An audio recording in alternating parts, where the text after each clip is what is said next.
It's Rob! Tony! And I'm Jeff. We're in gaming. And that's you.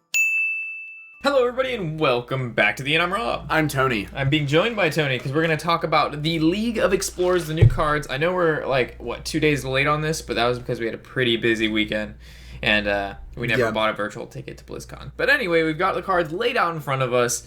And it should pop up on the screen if we talk about a correlating card. If you haven't seen that before, we'll also pop that on the screen. So you guys have an idea of when we, if we reference another card to a card, you have an idea of what we're talking about. Yeah. So we will go down the classes for each of the new cards. So Druid, Hunter, Mage, all the way down. And then we'll talk about some of the neutral cards, the neutral legendaries. And we'll kind of keep everything subsection. So we're not just everywhere in the cards. It'll kind of be... bracketed. I'm excited for the neutral legendaries. I kind of am. You'll see why. All right. We'll start with Druid. There we go.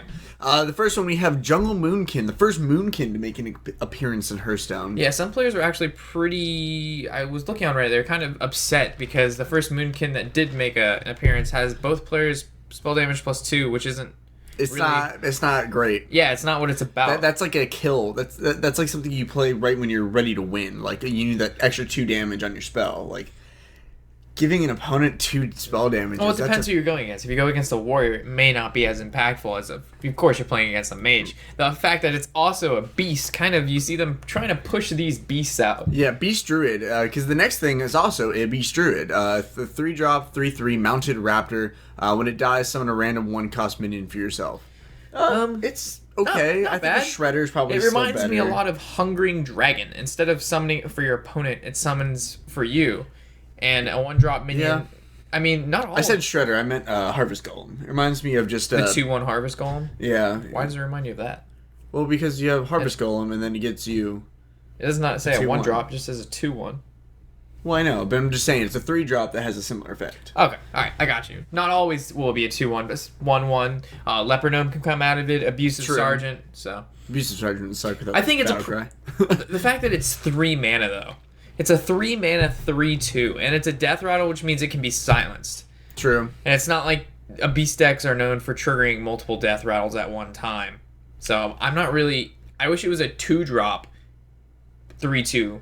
Summon. Yeah, Then it would be broken. Yeah, it'd be kind of broken. Most definitely. Oh, what about a 2-drop 2/2 with that effect? That's doable. That's doable. That'd be pretty solid. Okay. All right. Next thing is introduces the first new mechanic we see called Discover. You were explaining it's very similar to tracking. Yeah, from what I understand, Discover, you say discover a minion or discover a spell. If you discover a minion, 3 minions will pop up, and apparently Discover is supposed to cater to your deck type. So it's not off the top of your deck. It are random cards assigned by the game to you according to what it thinks your deck is. It could be a 1-drop, a 3-drop, a 10-drop, an 11-drop. Those don't exist, but it could be any creature if it thinks it caters to your deck, which I think is kind of silly. Yeah, the Discover mechanic seems like the more complex decks, it won't be able to understand what those decks are. Like Freeze Mage. Yeah, like Freeze Mage or Patron, Patron Warrior or Fatigue or anything that's like really complex and has like intricate plays. Yeah. Instead of something straightforward like Face Spell Hunter. Power Mage or Face Hunter, you know what I mean? So I feel like cards like Face Hunter and Spell Power Mage or whatever will get a better advantage when it comes to Discover than decks that revolve around particular cards that make the deck thrive. Very special combos. Yeah, we'll have to see how that works, because I'm pretty sure, Blizzard, people who work behind Blizzard and Hearthstone, they have a decent idea of how their game works. So one would think, they wouldn't just throw a mechanic out there, such as Discover, that wouldn't work. Right. Especially appropriate. Yeah, even though Joust is totally fucking useless. That shit is so dumb. Hey, unless you have the healing wave and heal yourself for 14, then that's even still, great. Joust is still I don't. How many months are after it, and I still maybe once in a blue moon a Joust will come out. Whoa, what the fuck is going on? Yeah, right. It's like seeing a deer. Anyway, moving to Hunter. Explorer's Hat. There's actually a lot of talk about this card. There was actually a guy, I believe he did a 15-minute video on why Explorer's Hat is really cool. And it is a great looking hat. It is a really nice hat. I'm pretty sure that belongs to Harrison Jones. I'm almost entirely sure that's him. But it always guarantees that it'll be a card in your hand when your creature dies, unless it gets silenced. So it's nice. You always have some sort of buff in your hand. that could come in useful anywhere. So it's a 2-drop. Give a minion 1/1. If that minion dies, add an Explorer's Hat to your hand. So I like. I think it's a card for a hunter. I think it works because they don't really have any other buff spells except Abusive Sergeant. Well, no, it's not. You know what I mean? Like, what was that? I said the hunter doesn't really have many buff spells. You know, you have the Houndmaster. Yeah, what is it? Pet Stable or whatever her name is, the most useless card ever. Yeah, I pulled that up because I don't even remember. The card is so fucking bad. Yeah, well, so that could be an interesting card. It's another Bestial one of Wrath. those. Oh, there is Bestial Wrath too. Well, I just don't see most. I mean, as we know now, most hunters are either face hunter, hybrid hunter, or mid-range hunter. As hybrid being a mix in between both face. There is no other meta. As for a card like this seems like a card that would sit in a deck that has the potential to continuously be used over and over and over again, which doesn't meet the criteria of a face hunter deck because obviously, for 2 mana, they would rather cast a minion than a spell that only gives them 1/1. Right. And then for mid-range hunter, this almost is the same thing because in mid-range hunter, I wouldn't spend 2 mana to give a card 1/1. There's just it's where does it fit in? You know what I mean? Like where does it find that replacement where it'll do better than a card currently in the deck? Right. But I do like it. I'm not saying it's bad. I'm not saying it won't be used. I think it'd be good to have in your hand to where like that and towards the end of the game where you just don't have cards. Yeah. I also faint death.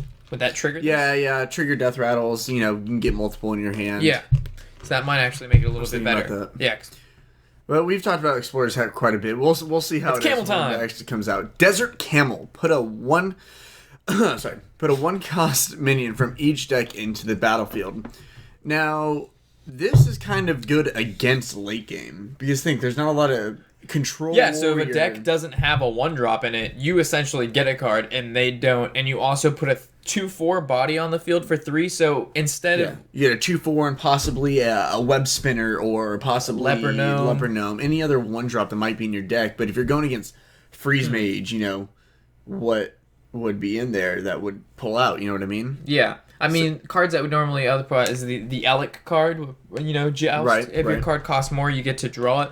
So I don't think it's a bad card at all. Not at all. I think it'll see play. I think it'll see some decent play, even though it's a common. That's a pretty solid common. I mean, it all depends who you're going against here too, because if you go against a Warlock and they get Flame Imp, and you get a Web Spinner, that's not they get value. A free Flame Imp. That would suck. Okay, well, Dart Trap is moving to another secret being released by the hunter. Hunters have an astronomical amount of secrets. Yep. Bear Trap was the most recent one, which is actually really good. It wasn't played much at first, and then it found some momentum and started getting played more. Because definitely played my mid range on it, which is doing very well. So what does this one do? When an opposing hero power is used, deal 5 damage to a random enemy. I don't think it'll see much play, to be honest, because they use their hero power. It does 5 damage, so 5 damage is a lot. And it could hit them directly, but it could hit their 1/1. It could hit their 2/1. It could hit their 3/1. The chances that it's going to hit what it needs to hit when you want it to hit it, I think is significantly lower than the card it's actually going to hit when it does go off. Right. But I think it might be it could be a good early game defensive, because if they can't get cards out in the beginning and they use their hero power because they have nothing else, like let's say Warrior armors up because they have nothing else to play, Control Warrior. So they take 5? Take 5 to the face for 2. It's basically a kill command with a beast for 1 less mana. So I see it might get some play, but I don't know. I would only want that to pop out from a mad scientist. You know what I mean? Ideally, you want all of yours to pop out from a mad scientist. All your and if you think about it, what if they have a really nice opening curve? Actually, I don't know, because it's going to be one of those secrets that are going to be hit and miss. I can't actually say it's going to be bad, because now that I think of it... remember Grim Patron? How everyone's like, oh, Grim Patron never see play, and then Grim Patron happened. It's just one of those cards that you I think it's a cool ability. Know. I'll leave it at that. I think it's a cool ability. I'm not sure if it's going to be played Most or definitely. not. I disregard what I previously stated, but that's horrible. It could potentially be very disastrous for those who underestimate the power of the Dart Room. Yeah. Oh, totally. Moving to Mage. So, animated armor. It's a 4-drop for 4/4. Your hero can only take 1 damage at a time. I read an interesting comment about this card. Someone was like, let's say you were able to get this out while playing, like, Ice Block is up. Would it because you know how weird wording happens a lot with Blizzard cards? Like, one word can change the whole thing.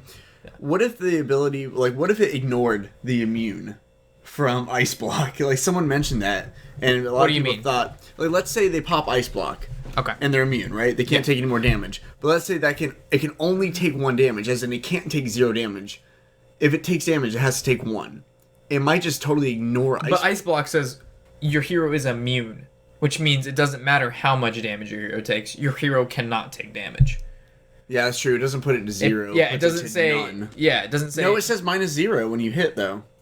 You can't attack. As soon as Ice Block pops, the hero becomes immune, which means it can no longer be targeted. Same thing with Lord Jiraxid. It puts that blue little circle. Right. Yeah, so I can understand how some might get mixed up on the wording of it can only take 1 damage. Yeah, but I saw that comment. I just thought that's an interesting thought. Yeah. But other than that, 4-drop 4/4. 4-drop 4/4, the stats are nice. They're definitely going to have to deal... I think this will definitely see play when a lot of face hunters are around, because face hunters never go into trades. They never make trades. It's always that's going to force a trade. This is going to force the trades, which could kill off 2 or 3 cards. Yeah, easy. So I think it might be a solid anti-rush or even like late game like freeze mage. It could be good for not taking much damage during freeze mage because it forces them to get rid of that. But I mean, they'd rather play a Doomsayer probably. Yeah, I would rather clear the field than play a 4/4/4. Definitely. Right. But I mean, any sort of like stall deck or late game deck, it might be a good way to maybe save yourself at least for a turn. I think when all the cards come out, it could see play, but as of now, I just don't see anything for it besides maybe Arena, a 4/4/4, and it's gonna have to be taken out first. The main part that makes this card good is it has to be dealt with first prior. Right. Like it's just one of those main. It's like if it's on the field, it's just gonna be annoying if you don't deal with it. Yeah. So I can see that. That's why I think aggro it's pretty good against rush decks. Yeah. Going on to the next one, Ethereal Conjurer, Battlecry Discover spell. We discussed Battlecry, but the stats on this are really bugging me. 5-drop, 6 attack is of course great, but 3 health. Yeah, it dies to a 2-drop. Yeah, it's very similar to not very similar to Spellslinger. Spellslinger. There you, thank you, Tony. And the 3-drop 3/4. So. It even has less health than a 3-drop. Right. It does have a little bit more attack. It gives attack. you only the spell, and you get to pick from 3 spells, which is kind of nice. Oh, it's Discover. I thought it was like give you a spell. My bad. It has nothing to do with Spellslinger. Fuck that shit. But I mean, there is a connection you can make. You get spells. That's the only connection is you get the possibility. But I mean, stats wise, I mean, Spellslinger is pretty solid. But you get to pick the spell. Yeah, which is nice. So it could give you a Pyroblast, it could give you a Polymorph. Yeah. And I don't know if they're class specific spells. I don't think I read about that. I don't know if they're going to be spells. Discover a spell. Yeah. I mean, I'm assuming it would be class specific.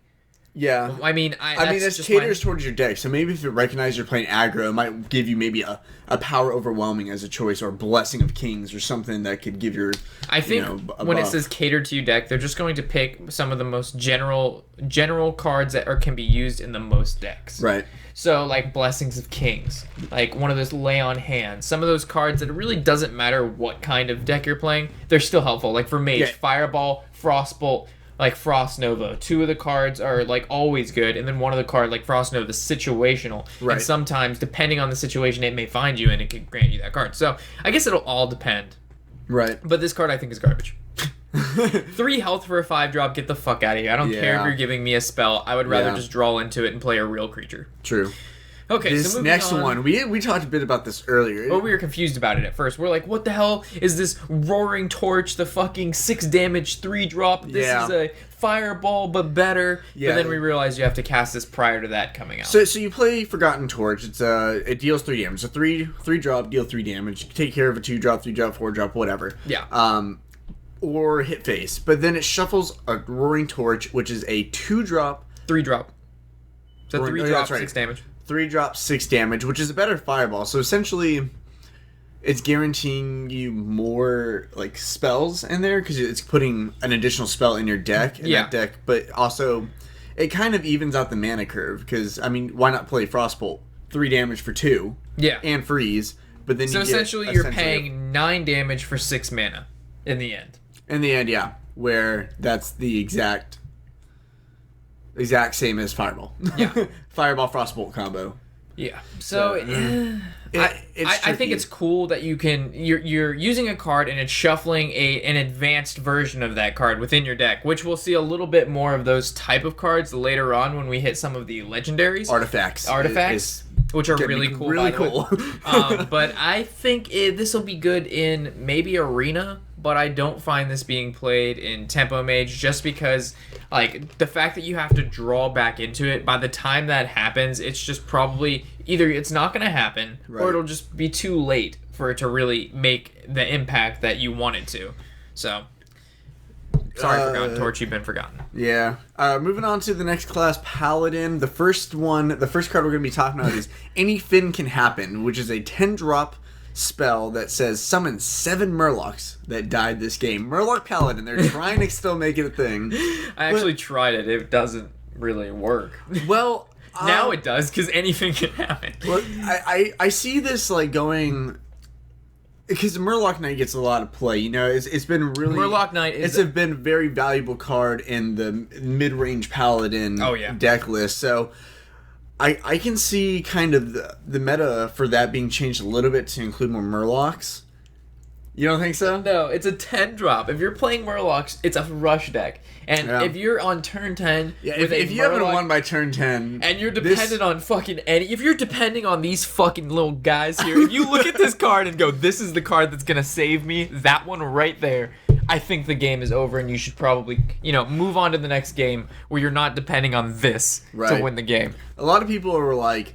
The first comment I saw on one of those cards was...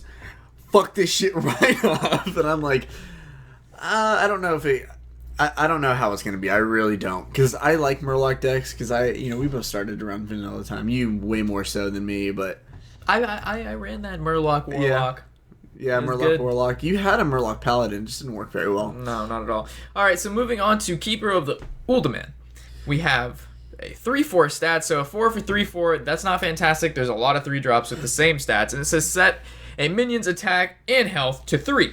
So it's kind of like it's non-specific, can be your opponent's or yours. It's not side specific. So I think that's a good point. I didn't think about that. So let's say if you have a card that's either taken damage or it's just low, like a web spinner. Not saying that you'd obviously play a fucking paladin card in a hunter deck, but sometimes, things happen. And no. Seriously. But being serious, Silverhand Recruit. You bring out a Silverhand Recruit, and you don't buff it with Quartermaster, but you do buff it with this female-looking giant person holding. I remember her from Uldaman, actually. She's one of the big gatekeeper people. I'm pretty sure. I don't remember. She's from Uldaman. You got half right. Yeah. But anyway, I think the ability is cool. So you can either, let's say, turn their Ragnaros, either use Sarah, their, anything into a 3, or give it the stats of 3/3. It doesn't actually change the minion. It makes it a bit more killable. Yeah. It's good. It's good. I think it comes. I think it's a changed Aldor the Peacekeeper. Instead of changing its attack to 1, it changes everything to 3. Which could be helpful, especially against Ysera that has 12 health. It makes it so you don't only use it on your opponent's creatures if they're too big, you can also use it on yours. Right, so I like that. The Silverhand Recruit, pay 2 mana for that, it's a 1/1, but then you bring out this for 4 mana, it's 3/4, getting a 3/3 out of it, or +2/+2. Yeah. That'd be decent. I think it might see a little bit of play. I think it depends on the situation in the deck, but I definitely think it's a card that will see play. I think it's a mid-range card. I can't see it in like Secret Paladin or anything. I don't know if it can replace Shredder. That's a good question. Yeah, true. Right. But speaking of secrets, we have a new Paladin. Oh boy, what do we got? Sacred Trial. A secret named I read Secret. Trying to whatever. When your opponent has at least 3 minions and plays another, destroy it. Well, pretty bad. No. I'm not feeling it. I mean, it's a 1-mana kill spell. No one's gonna guess you're gonna have that though. Yeah, true. If you run that, they'll be really surprised when they play like a quarter. Like they go in and play Quartermaster to buff their recruits. Quartermaster dies, but then you have 3/3s to deal with. So I'd rather have something else. Yeah. So let's say they have 3 cards and they play Ragnaros. But that'd be nice. Yeah, I just don't see it. Sorry, I'm going down, guys. Moving down the list. But anyway, I don't see it. It's not. I don't think it's as effective as some of the other ones, because normally, if you're going to play Secret Paladin, most of the cards revolve around either stopping their attacks, buffing your creatures, bringing creatures back, or debuffing your opponent's creatures. And a situation as which your opponent has to at least have 3 creatures and then play the fourth isn't a situation that you're going to find yourself in every game, but a situation you will find yourself in every game is your opponent attacking. Noble Sacrifice. A creature will die. Yeah. Redemption. And then, like, those are situations that you cannot bypass. These are normal, every turn kind of plays, as this is very situational. Right. Most definitely. Okay, so moving to priests, we have... I don't like this card. Alright, what is this card doing? Excavated Evil. It is a 5-drop, deal 3 damage to all minions. Sounds pretty good, right? 3 damage to all minions for 5, that's... I like that effect, but not so much. But then the last sentence really throws it off. Shuffle this card into your opponent's deck. Maybe against a rush deck where they're not drawing a lot, it may be okay. You know what? They just excavated Evil. They use it, goes into your opponent's deck. The Priest Thought steals it. Wow. That's what I'm talking about. That would be hilarious. That's value. So it's... no. Not going to see play. No. Alright, moving on. 6-drop. Entomb. Choose an enemy minion. Shuffle it into your deck. 6 mana. That's Does it get rid of it? No. It doesn't get rid of it. Oh, I don't know. It doesn't say shuffle or copy it into your deck. It's just shuffle it. Oh, shit. I didn't even think about that. That's interesting. Your world's been turned. It's a 6-drop kill. So, it's your opponent plays Tyrion. You say Entomb. I have Tyrion. Your priest then has Ashbringer, and therefore... is value. That's interesting. That might be a decent control card. So it's a card that says, I get rid of what you have, and I put it in my deck. The get rid of what you have, I like. The put it in your deck and potentially draw it sometime in the future, I don't like. Because, again, you never really... You're not playing this until turn 6, which means the game is more than halfway over most of the time. Most games go between turns 1 and 10. Anything past 10, you would call a longer type game.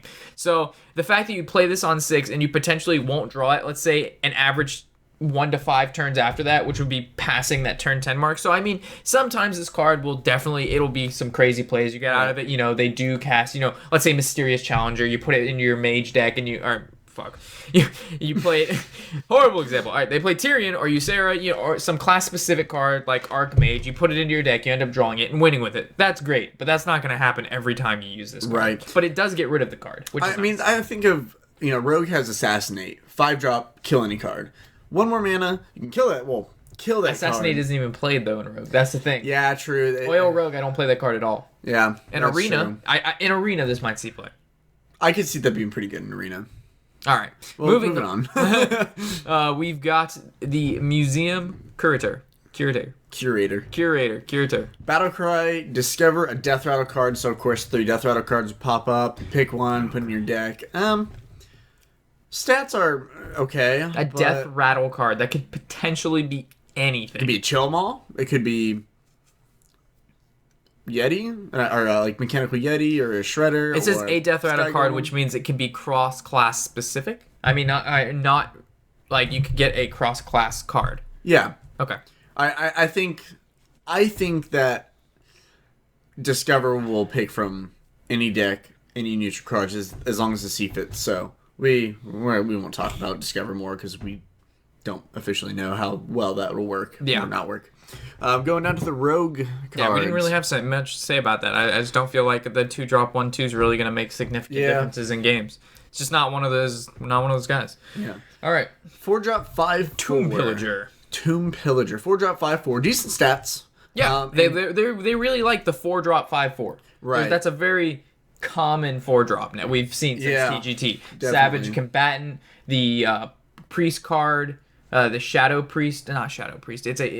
I know what you're talking about. I just can't remember off the top of my head. Yeah, so there's a lot of 5/4s going around. Its Death Rattle, though, is add a coin to your hand. So, last TGT, we saw Cutthroat, or Purse, Cutthroat, whatever the fucking guy's name is. Yeah, he's a 2/2 for 2, and he says when he attacks your opponent, not a creature, but your opponent's hero, add a coin to your hand. So, if you aren't familiar with the Rogue class, they very much so benefit from having a card to play prior to their combo cards. Especially a free card. Yeah, like especially coin, a card 0 mana. Yeah, so like on turn 2, if a mage or if a rogue has a coin and then their agent, they can coin into the agent to deal 2 damage. Or backstab coin into Van Cleef. That's a 3-drop 6/6. That's great. So Giving rogues the ability to play a combo card for free and grant them a mana crystal is huge. It also having decent stats already is big, and the fact that rogues do not have a lot of decent stat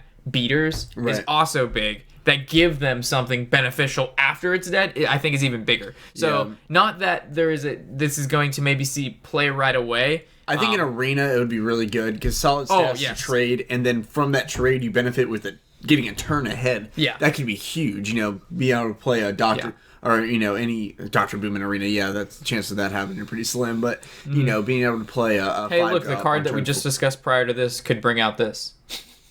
Oh, wow. The priest card. Yeah, true. That's very that true. Is Death Rattle. Yep. If it's cross class, if it's the same class, then no. Which I'm assuming let's just assume it is. Okay, so next thing is decent card.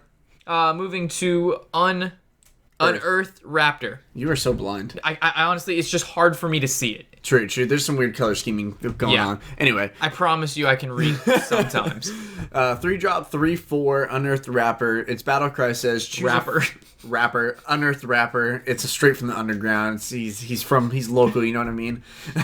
Battle cry, choose a friendly minion. Gain a copy of its Death Rattle effect. I like this a lot. That's cool. It makes it a pretty versatile card. Decent stats. Very, very acceptable. It says choose a friendly minion, so keep in mind this is not your opponent's. True.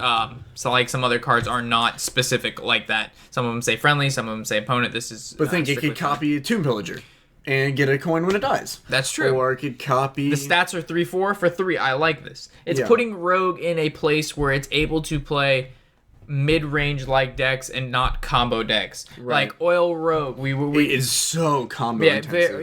Oil Rogue pumps out huge amounts of damage in 1 to 2 turns that really swing into the game. As for when Leroy Jenkins was previously, when he wasn't buffed or wasn't nerfed, he was played in the 1-turn combo Rogue deck. So I think that Blizzard or the Hearthstone, they're giving it some tempo. Yeah, they're more so just cards that aren't 1-turn kill type cards. That you can continuously play. It's tempo. I guess that's a good way to put it. Mm-hmm. Not so 1-turn kill based. Hit Snake. Interesting. It's a 1-drop 2/1 that can kill anything it touches. So it's Venom. I don't know why. I don't know why they didn't just put fucking the Venom ability on there. Yeah, well, actually, Venom isn't an ability. I think that's a disguised toast. He named it Venom. But anyway, this can get silenced though. Where Venom can't because it's part of the card, I think. I don't think Venom can get silenced. I think it can get silenced. Then any writing on a card, if you use silence, it stops that writing. It doesn't. Well, yeah, this can get silenced, but Venom isn't written anything. Venom is never. I don't think it's ever written on the card, is it? We're gonna have to look this up. No one plays Venom, so we don't actually know. I don't think Venom is an actual ability in Hearthstone. You know what? We're gonna look this up right now. I'm sorry, guys, but this is something we need to debunk. Hearthstone. Excuse Rob's loud ass keyboard. All right, there we go. Venom. All right, shut the fuck up. I was typing with like half finger. Is it? That is apparently a player. All right, fuck this. We're going back. I think it's called Poison, maybe. Who knows? Not called Poison. Tony's making up spells and abilities in Hearthstone now. It's called Juju Juice. the YOLO swag juice. Okay. We'll move on to the next Anyway, class. A 1-drop 2/1 that can destroy anything it touches, I think is a pretty cool card. And imagine if it had stealth too. That'd be fucking broken. If it was a 1. I don't know why it has 2 attack, because it doesn't matter what it attacks, it's going to die anyway. Right. So I figure if they were to give it 1/1, which would be the same thing, people wouldn't play it, but the fact it's 2/1 is more enticing for some players. Well, also, but think about it, if someone hits it with their weapon, they take 2 damage instead of 1. It's a big difference, Rob. I wish it was a 1/2, that way you can kill off. That's what I was getting into, because now, but they did that for looks, not for actual purposes. Yeah, it's not functionality. Yeah, there's no functional. It could be a fucking 31. I guess swinging for face. It's a difference. Yeah, exactly. All right, going into Shaman, every fin is awesome. They're really hammering the Everfin. They're really hammering the Murlocs. Yeah, there you go. But I like this picture a little bit better. It seems like this is a picture you can. It's a good picture. Yeah, good Murloc picture. This is interesting. Give your minions 2/2. Costs 1 less for each Murloc you control. You know how big a Murloc field can get pretty. Okay, so let's assume the standard Murloc field on turn 5. 4 creatures. 4 is 3 creatures. Okay. Will be the general turn 4, 3 creatures. 3 creatures would make this cost 4. to give 3 creatures +2/+2. Essentially, you got 4 drops, if it's 6/6. on 4, this would have to be on turn 4, you would have had to play a creature every turn unless you played the Murloc that generates another 1/1. Right. And you have to assume they have some form of removal on turn 4. So for 2 turns, let's say I don't know. Let's say you can fill. Well, let's say at turn 4 you have 4 mana. You have 3 creatures on the field. You got a 4/4. Sorry, what the hell am I saying? Why wouldn't you just play Bloodlust? Overload. Bloodlust has Overload, doesn't it? Not that I think so. I thought. Anyway, it's a 5-drop plus 3 to attack to all creatures. That's what my assumption of Bloodlust is. And so it costs 2 less, and it gives 1 more attack. And there's a card, Murloc, that already gives them health. And there's the War Chief that already gives them 2/1. So I don't really see... I mean, best case scenario, you have a full field and you can play it for free, but that would be pretty badass. Dude, you'd get fucking 14 damage off that additional. Yeah. So, I mean, I feel like in Bloodlust could get you 21. yeah, good point. But for free? I don't know. I just don't lightning bolt to the face. Okay, anyway, we're talking about combos that don't exist yet. So. Rumbling Elemental. After you play a Battlecry minion, deal 2 damage to a random enemy. Interesting. 4-drop 2/6. 2/6. So it's a Maiden of the Lake in cost and stats, but instead of your hero power costing 1, which I'm comparing it to a Maiden of the Lake because if it has the same cost and the same stats, obviously that would be a replacement for this card. Right. So after you play a Battlecry minion, deal 2 damage. So it's like a ship's cannon. So the ship cannon and ability, instead of pirates as a Battlecry, and it has the stats of a Maiden of the Lake. It's pretty solid, I think. I like it. I like it because Battlecries can be... I can't think of any Battlecries right off the top of my head. Abusive Sergeant. You don't play Abusive Sergeant in a Shaman deck. You not yet? I think it should... Why is that Battlecry not Overload? Whenever you play a Overload spell? Whenever you play a card with Overload, deal 2 damage to a random enemy. I don't know. I think... that's a good question. I don't know. I know this next one says Overload. Yeah. So moving on to Tunnel Trog. This says it's a 1-drop. This is the card that Shamans have needed, by the way, this whole time. So it's a Mana Worm in stats, and it says whenever you Overload, gain +1 attack per locked mana crystal, which means, as we know, the Mana Worm is whenever you cast a spell for a mage, it gains +1 attack. So this is specifically Overload, so that can be creature and or spell, and it says for each crystal, which means 1 spell or a creature could potentially grant up to 1 to 5 if you play Elemental Destruction and kill poor little Tunnel Trog. But if you play Chain Lightning, that's 2, granting him a 3/3 for a 1-drop, which I think is insane because Shamans have no 1-drops. Yeah. I can't think of a 1-drop out of a Shaman's deck that is semi-useful in any situation besides Totem Golem, but that motherfucker is a 2-drop. He doesn't even count as a 1-drop. I mean, Zombie Chow, but that's not Shaman cards. Exactly. 1-drop. So I think this is definitely a card needed. The fact that it's a 1/3 isn't very cool because Mana Worm's a 1/3, Northshire Cleric is a 1/3, Voidwalker is a 1/3. But this is a 1/3 that they've never had, and it has an ability that Shaman decks have needed. I mean, think of how weak the Shaman game is. Yeah, I know, but I'm just like the 1/3 for 1. Come on, like you couldn't have thought of any other thing. Couldn't be when you play an Overload, it's a 1/2 get 1/1, and not say for every mana crystal. I don't know. Just change it up from 1/3. I don't like the 1-drop 1/3. It's every deck has them. There's nothing. Well, there's only a couple. There's only one other creature that benefits from Overload, and that's the Torrent Elemental, whatever the lightning looking guy is. I cannot think of his name. Something Elemental. Whenever you play an Overload spell, you get +1/+1. Oh yes, the 3-drop 2/4. 3-drop 2. Yep. So that's been the only card that benefits from Overload. So I don't know. I think we know if I can think of. Yeah, only creature I can think of. Okay. Anyway, going on to Warlock, we have a 1-drop 1/1. The Reliquary Seeker. Did I say that right? Reliquary. Reliquary. Reliquary Seeker. Reliquary. We'll just call her Seeker. We'll just call her the 1-drop 1/1 that no one's gonna play because if you have 6 or more minions, which is never gonna happen. So rare. It's gonna be so rare that happens. You have 6 other minions. That means this has to be the 7th card. Last card that you play on the field to fill your board, and it gets +4/+4.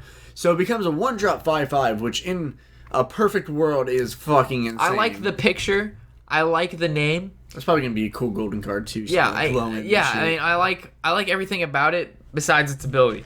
Mm-hmm. Even if it was a 1/1 for just one and it looked like that, I might actually play it. Yeah. Yeah. No ability, just take Anyway, that off. it's not going to see play. No. No, never. This next card, though, I've been waiting for a card like this a lot. Warlocks in World of Warcraft have curses and spells and things that do damage over time. They haven't introduced that yet. That kind of aspect of damage. Yeah, they haven't put this in Hearthstone yet. So this is a 2-drop. Give your opponent a cursed card, and while they hold it, they take 2 damage on their turn. So the cursed card, we'll have that pop up as well. Let's go find that real quick. Okay, cursed. While this is in your hand, take 2 damage at the start of your turn. So if you I think you have to play it for... You have to play it for 2 mana, and it goes out of your hand. But the problem it does nothing. Yeah, but the thing is... Well, the bad thing is, it doesn't generate you a creature. So if they play, a decent creature, and that creature can pump out more damage than your curse can, then, it wasn't really value. But for your opponent's side, when you play curse... They want to get rid of it quickly. Right, it may sacrifice a turn. Yeah. It may fuck up their entire curve. Yeah, but the problem is if you draw this, on turn 8, turn 10, cursing your opponent, and then it says... Yeah, that late. Yeah, it's something you want to play... Give your opponent, while they hold it, they take 2 damage on their turn. So I'm assuming that's the beginning of their turn or the end of their turn. Because if it's the end of their turn, they have the ability to play the card before it ticks for 2 damage. But if it's the beginning of their turn, then they obviously tick for that 2 damage. I think on their turn... They worded that terribly. I think on their turn means the start. I'm assuming it's from the start as well, because if they could just use it right away, it would make this card not so good. But the fact that it could at least tick for 2, that'd be nice. And by tick, I mean deal 2 damage. Yeah, tick is what we say in WoW whenever damage over the time hits like a curse every whatever seconds. Anyway, WoW talk. All right, so Dark Peddler, 2/2 for 2. Battle Cry, discover a 1-cost card, not class specific. Just says 1-cost card. Could be a spell, could be a creature. Yes, there you go. That was a good call. Could be a creature, could be a spell. I don't know. I don't know either. I don't. There's a card we'll talk about later that I think does this ability better because it says discover a 3-drop. It's a 2-drop. Discover a 3-drop card or creature. I'm not familiar. We're gonna have to. Yeah, we'll see later. We'll bring it back up, but I really don't have anything to really say about this. I mean, it's a 2 for 2. I mean, essentially, you're getting what I like about the discover mechanic. It kind of feels like a draw. You know what I mean? And you usually don't sacrifice like most cards, like 2-drop 1/1 draw a card. Yeah, like they're not sacrificing stats for you to get an extra card, so you can maintain a hand advantage without putting out shitty creatures. You know what I mean? Yeah. Well, when I look at a card and I analyze it, I say, would I play this card without its ability? Yeah. Like, if I can play a card without its ability, it's a relatively decent card. And then if it has an ability that benefits me even further than playing it past, the stats it originally gives, right, that's even more value. So if you look at a 2/2 for 2, I would not play this card based on its stats. Does this ability really sway me that much? Probably not. Yeah, exactly. Okay, so heading to Warrior, we have the Cursed Blade. Very interesting. It's a 1-drop 2/3 weapon, so you're like, oh wow, that's a value. But then you read its ability where it says double all damage dealt to your hero. So at the same time, you're like, wow, this seems not so swell, because in any Warrior deck, any deck at all, you normally would never want to take double damage, but face Warrior isn't a thing. There's no aggro Warrior, because the Warriors, as we know, the passive is very defensive. It's about longevity and surviving. Yeah. Fatigue Warrior is one of the only fatigue decks ever. So there's Fatigue Mage as well. Yeah, true. And there's Fatigue Warlock, but it's not played a ton. Yeah. So, but it's just hard. It does. Yeah, but Warrior does that best. But so they don't get a lot of face play. You know what I mean? Yeah. Even though there's a relatively large amount of face cards in the deck. Yeah. But yeah, if you think a hunter, deal 2 damage to your opponent. Most of the cards revolve around dealing damage. You use their hero power offensively, as Warriors very defensively. So especially just a card. Yeah. So having a card like this really kind of says, "Hey, Warriors, here's something that you can use. A 1-drop 2/3 weapon. So this is potentially 6 damage for 1 mana. Yeah. Along with using an upgrade on it, it turns into a 3/4, making it do 12 damage for 2 mana. Because upgrade is only 1 mana. And if you can upgrade again, that's too much value right now. That's crazy. But anyway, I think Face Warrior, it will see play. I think there will be, I would like to see Face Warrior. I think there's gimmick decks that will definitely play this, and they will actually win because no one really. What do you? How do you expect that? It is a zombie chow in stats, but it has 3 lives. It's a 3-life zombie chow. Yep. Most definitely. Right. Obeson Destroyer. Obsidian Destroyer. A 7/7 not blind, and it says at the end of your turn, summon a 1/1 scarab with taunt. Tony, I believe this is going to be the best card ever created in the Hearthstone. I think for a common, it's decent. Compared to Hogger, I think it's the best fucking card I have ever seen. I have never heard so much sarcasm out of you, Rob. That's also sarcasm, because Rob is... I think in Arena, this is going to be a fantastic card for Warrior, because Warriors have... Definitely. Pretty solid stats, and Warrior so, in sucks. In Arena... I think they focus more on these cards on Arena, more so than actual really, really good in-game. Because in-game, on ladder right now, Warriors are fine. They are sitting at one of the top-tier classes to play. As an Arena, they are the lowest class to play. Yeah. So if you look at these cards and say, would I play this in my Arena deck? Cursed Blaze, of course I would. A 7/7 that summons a 1/1 every single turn with taunt. Think of how much avoidance. And it's a common, of course I would. And then a 3-drop, moving on to the Fierce Monkey, a 3-drop 3/4 with taunt, and it's a beast. Not that beasts really matter in a Warrior deck, but Beast Warrior, it's a new meta, man. But stats are there, and also the Fierce Monkey with Bolster. We could actually be seeing some, Remember Taunt Warrior? Yeah, no, me neither. I'm just saying, it could happen. I remember seeing Bolster for the first time, and both of us were like, Taunt Warrior might be a thing, and never was a thing. Well, basing a deck off 2 cards is not a good idea. So, I mean, I think Warrior got some decent Arena cards out of this. I think I think it's the people... Yeah, I think they're good. Yeah. Moving on to the neutral cards, so we're going to start with neutral legendaries. Neutral legendaries. Okay, this one actually has gotten me... I'm pretty excited for this one. Riled up. Oh, yeah. It's a 9-drop... it's Arc Thief Rafam, however you want to pronounce it. There's actually a card earlier that had Rafam in it. Really? Yeah, I think so. I have no idea. It's a 9-drop 7/8 Battlecry. Discover a powerful artifact. Okay, the artifacts... that it gives you are pretty legit. Yeah, we'll read them off. Okay, so they're the... Lantern of Power. It's a 10-drop, so keep in mind all of the artifacts it does give you cost 10 mana. So this is a very late game card. And it says give a minion +10, +10. That could be game-changing if you play, it could be enough for you to just win right there. Yeah, I mean, on turn 10, either turn, almost every turn could be game-changing. Yeah. So there's Lantern of Power, 10/10. That's... pretty solid. And then there's Mirror of Doom, which says you get a free Silverhand recruit field and you freely play Quartermaster. Yeah, it's a 10-drop. Fill your board with 3/3 mummy zombies. So essentially, you're putting 21 damage on the field and 21 life on the field for 10 mana. Yeah. That's pretty damn good. And then we have the Timepiece of Horror. The one I'm not so excited about. Where it says, deal 10 damage randomly split among all enemies, which means... It reminds me of, what's it? Avenging Wrath. Avenging Wrath, which is a what? 6-drop, deal 8 damage. So you're spending 4 more damage, or you're spending 4 more mana for 2 more damage. That's not value. Yeah. I mean, I think if, let's compare this directly to Pyroblast. 10-drop. Deal 10 damage. Compared to Arcane Missiles. Okay, well, it's like an Arcane Missiles with 10 damage. And a lot more mana. I'm just saying, if there's hardly any creatures on the field, you can expect some of the damage to hit them. Well, it depends on the situation. If you've got minions on board, obviously Lantern of Power, Timepiece of Horror is good. If you have no creatures on the field, Timepiece of Horror is still good. Mirror of the Doom is obviously the best choice. So I think in any situation, Timepiece of Horror is good. In any situation, whether it be the best one, no, but it'll always be good because it can get its effect no matter what. As Mirror of Doom may not, because you may have cards already on your field. Right, and Lantern of Power, you may have no cards on the field to really buff. So it may be the most reliable of all the artifacts, but I don't think it's in the best situation. Mirror of Doom might be the best, followed by Lantern of Power, and then Timepiece of Horror in terms of.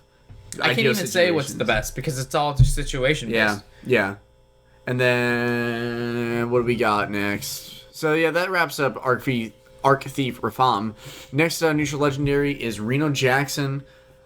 I don't know how to... 6 mana cost, 4 and 6, 4 attack, 4 6 health. Why? I can't talk right now. And his battle cry is, if your deck contains no more than one of any card, fully heal your hero. So... Nope. Someone was saying that legendary decks might benefit for this. Like decks that run a shit ton of legendaries, because you can only play one of them at a time. And late in the game, you may only have a couple cards. Gimmick decks. This would be good in a all legendary gimmick deck. I'll give them that. Yeah.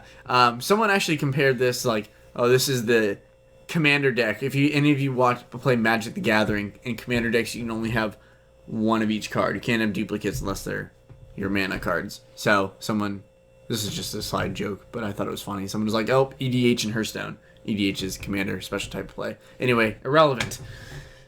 I don't think it'll see play. I like it a little bit more now.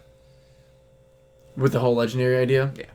Well, even like some of the later game decks that may only run, like Control Warriors, very big creature heavy, legendary heavy. You run 2 executes, you run 2 shield slams, what the hell? But usually by turn 6 you would have used some of those. If your deck contains, which means you can actually have 2 copies of the card as long as you've used one and there's only one remaining. I don't know. Someone was actually talking about the wording, because the wording on that's confusing. If your deck contains, I think that means at that moment that you play it. It's either your current deck or your deck period. I don't know. We'll see how it is. I don't think it's your deck list. I think it's your deck at that time period, which makes it a lot more appealing to me. We'll see. All right, moving on to the next one. Elise Starseeker.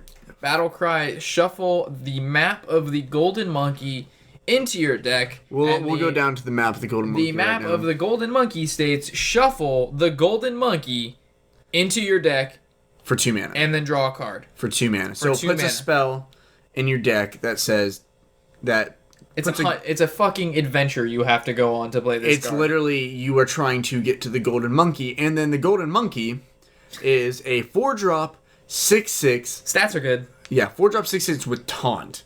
So if you can get to that, it's great. And his battle cry says, replace your hand and deck with legendary minions, meaning everything in your deck and hand, including your spells, including weapons, anything, gets changed to legendary minions. Yeah, everything. Yeah.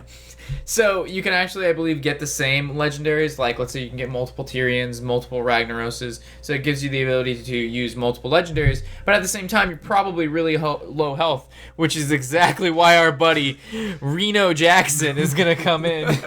Yeah. Yeah. It's we'll see. It's fun. I don't see it.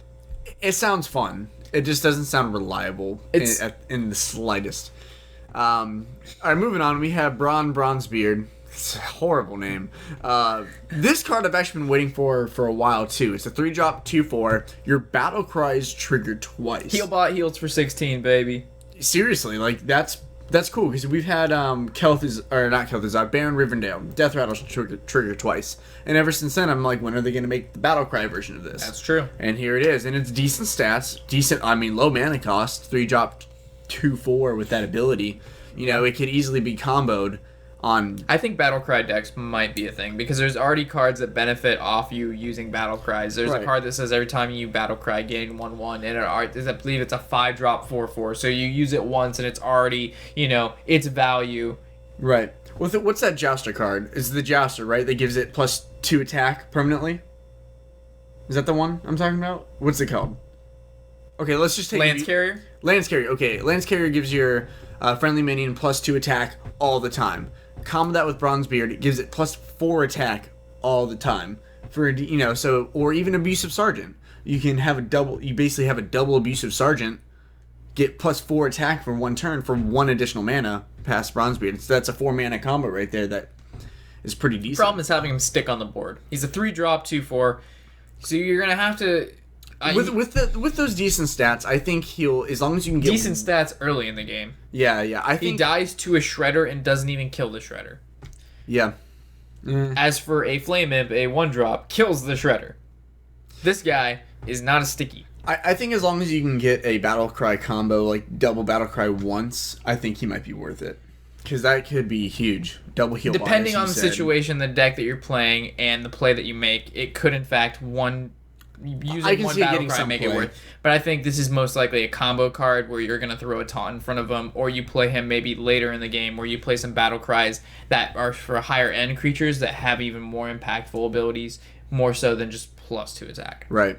All right, so moving on to Double Scenarios. Oh, there it is. Okay, Sir Finley Murgulin. I can't. Our first Murgleton. Remember, you got to talk like a Murloc. I honestly just saw MRRR and that it fizzled like blurry. True. All right, so Battlecry discover a new basic hero power. So if you're playing a Shaman, your hero power does something. Murloc Shaman, it'd be perfect. Because 1, it's a Murloc. 2, it's a 1-drop. 2, 3, I can't fucking count. 1, and then 3. Okay, any hero power is better than the Shaman hero power. So, and it's also Discover, so you get to pick from 3 different basic hero powers. So you can it. If you are depending on your opponent, deck, or you could get a Hunter, to basically play Shaman face Hunter. I really like this card. Yeah. Now that I thought it was Discover a new basic hero power, but I keep forgetting Discover gives you a choice of 3. Which is huge. That's a 30, Yeah, and he's a 1-drop, 1/3, so he's on turn 1. And he's a Murloc. I was talking about he's got the hat on. But he's a Murloc, dude. I like him. The first 1-drop legendary in the entire game is, of course, a fucking Murloc. I love it. But I imagine him. That battle cry would be useless doubled. You get 2 heroes. You get to pick again if you don't like it. You get 2 hero powers on each side, and you get to pick which one you want.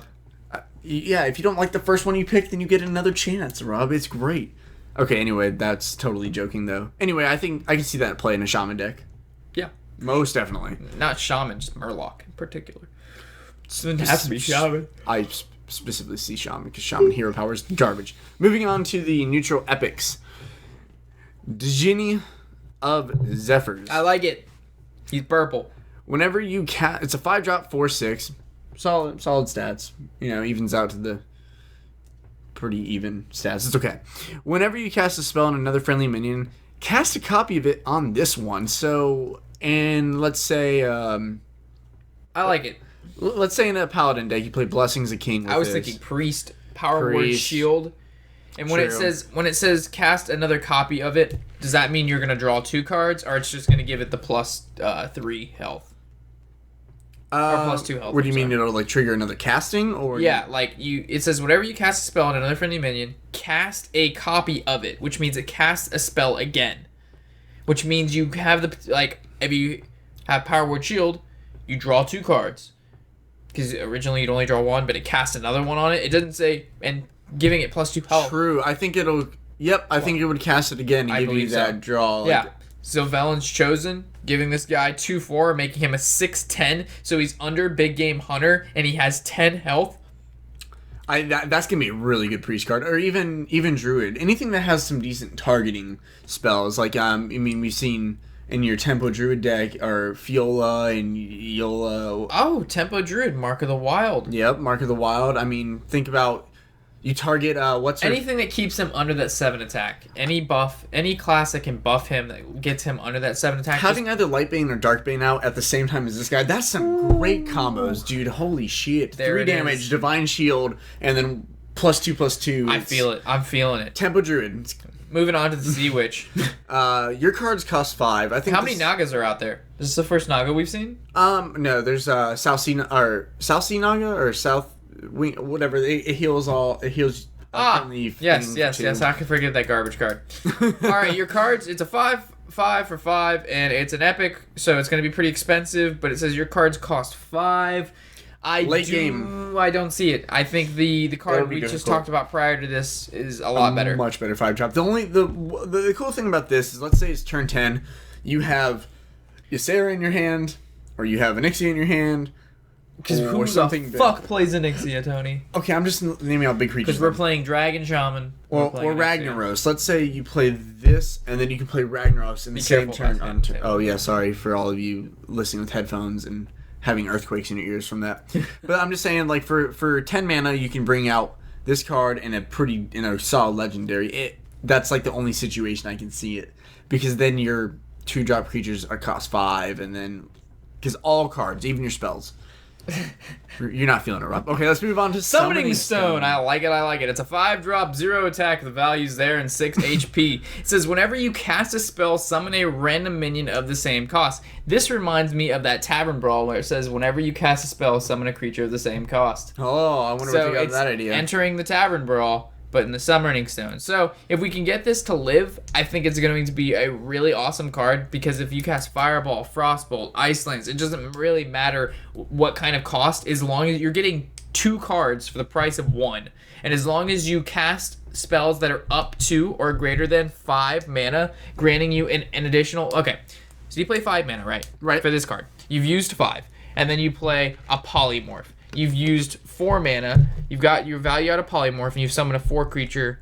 For 9 mana, you got. So you need to make up for 1 more mana to break even with this card. If this card had even 1 attack, I think you wouldn't have to break even to make it really worth value. But the fact that this card has no ability to fight back, so which means Unless you buff it. Yeah, which means they can swing in. You can buff it. Okay, we're not gonna fucking buff it. It's a fucking Summoning Stone. It sits in one location. It does not move around. It does not need to be house. King. It doesn't. It's a 4/10. Get the fuck out of here. That can summon a 4-drop when you class Blessings of King. There it is. And then I Shrink Master and Shadow Priest it on my side. Get the fun started. Wow. Okay. Moving on to Eerie Statue. It's a 4-drop, 7/7. Those stats sound amazing, but then it can't attack unless it's the only minion on the entire battlefield. I guess it's better than the card that says if it is the only minion on your side, it dies. At least it doesn't die. Yeah, true. That only works in a Dreadsteed deck, which you tried and did not work, so it actually doesn't work at all. Well, Dreadsteed, it worked, just not, rank 2. Yeah, good point. So, I mean, of course the stats there are insane for its mana cost, but the likelihood that by turn 4 it's the only card on the field is pretty fucking low. Unless you innervate coin it out. Well, the cool thing about this is the fact that it can't attack if it's the only minion, which means your opponent will be using most of their forces to clear out other minions, making it so when it's the other minions, making it so when it's your turn and you do have minions, you can, suicide your minions, making it the only card on your side of the field on your turn. It's good for trades. Yeah, so I don't really see this card being played a ton, but I do see particular decks that might run this card that could benefit from having a big card out this early and being able to use spells to generate the rest of it while this card remains the only creature on the field. I would like it so much better if it was maybe like a 4-drop 6/6, can only attack if it's the only minion on your side of the battlefield. Oh, it's the only minion on the battlefield. I didn't realize it was on the battlefield. Yeah, on the entire battlefield. Okay, never mind. This card's a lot worse than what I thought it was. A lot worse, All right, moving on to Ancient Shade. I don't even want to look at it anymore. Ancient Shade. It's a 4-drop 7/4 Stats are bad. Yeah. Summon an Ancient Curse into your deck that deals 7 damage to you when it's drawn. That's horrible. All right, let's look down at Ancient Curse. I don't even see it on this list. We have it somewhere.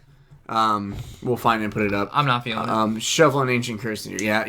We're going to skip that. That's horrible. Fossilized Devilsaur. 8-drop, 8/8 Battlecry. If you control a beast, gain taunt. They're trying to make late game hunter a thing. It's just not a thing. I mean, actually, in a Druid deck, that might work too, because Druid cards have... But why wouldn't you just fucking play an Iron Bark? Which is already an 8/8 with taunt, so... I have no fucking clue. It's just... I guess... I can only see it in, Beast Druid. And Arena. Then it's an 8/8 in Arena.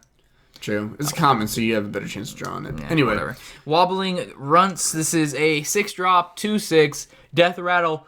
Summon 3/2/2 Runts. It's interesting. So essentially, you're paying 6 mana for a 12. I kind of like it. I mean, even though its attack stats aren't great, it could probably make minor trades. But I mean, being high mana cost, it can be taken by a priest, and then the priest can kill it and get 3. Yeah. And get 3/2/2, or they can just take it. Period with a Shadow Priest. It having only 2 attack. If it had 3, if it was a 3/5, I would say it's a better Kodo Rider. Yeah, most definitely. But no. All right, so moving on to the next one. He's a 5-drop 4/4. I'm going to call him the Sentinel because I cannot read the beginning of it. Anubiseth? Anubisath. There you go. And it says Death Rattle, give a friendly minion 3/3. So this is relatively the same ability as the it's a priest card. It's like Dark Cultist. Dark Cultist. 3 health, but instead of 3 health, it's 3 health and 3 attack. Yeah, true. It's okay for a common card. It's pretty damn good actually.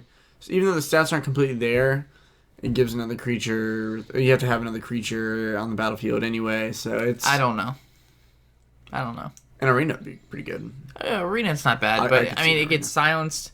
They kill off your other creatures first. I mean, even the priest card, the 3/4 that gives a creature 3 health. How many times does that actually happen? Right. I normally, if I'm playing against a priest, I will kill him. I will make sure that doesn't fucking happen. So right, because that could be huge, and this could be huge if you don't, deal with it. But yeah, whatever. So moving on to the Gorilla Bot A3, the 4-drop for 3/4. So the stats really are again not fantastic, but it says Battle Cry. If you control another mech, discover a mech.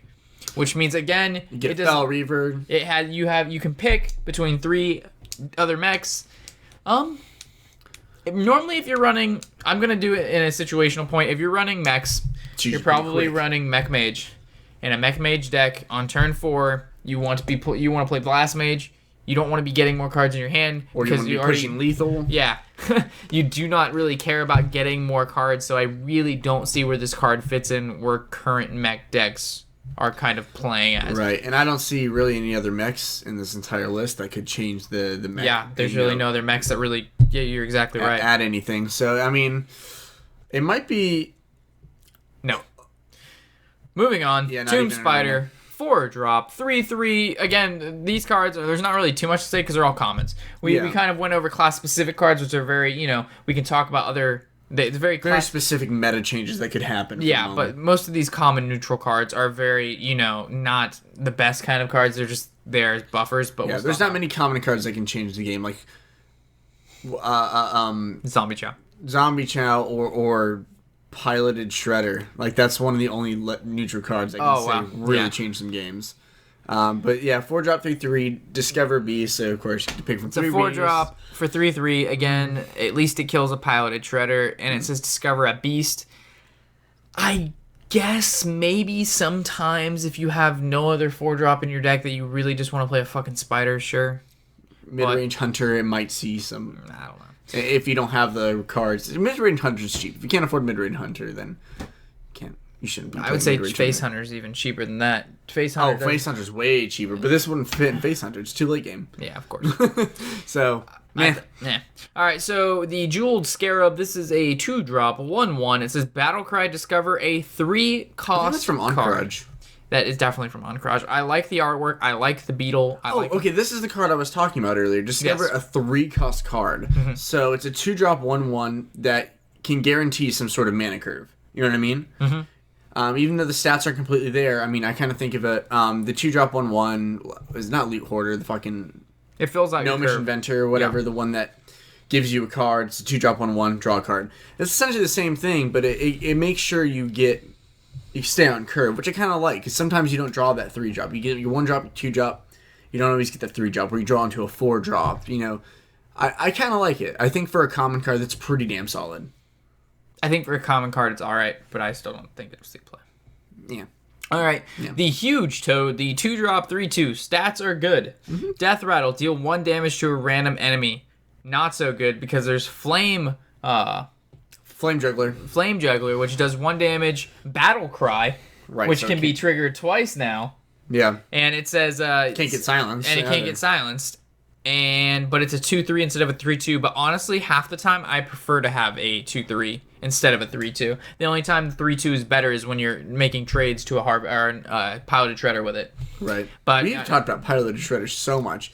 It's a nuisance if it's not on your team. Yeah. And then we have the Murloc Tiny Fin. The Wisp of the Murloc deck. It is the new Wisp. It's a 0-drop 1/1 Murloc. The fact that it's a Murloc is pretty cool. I think it's game-changing.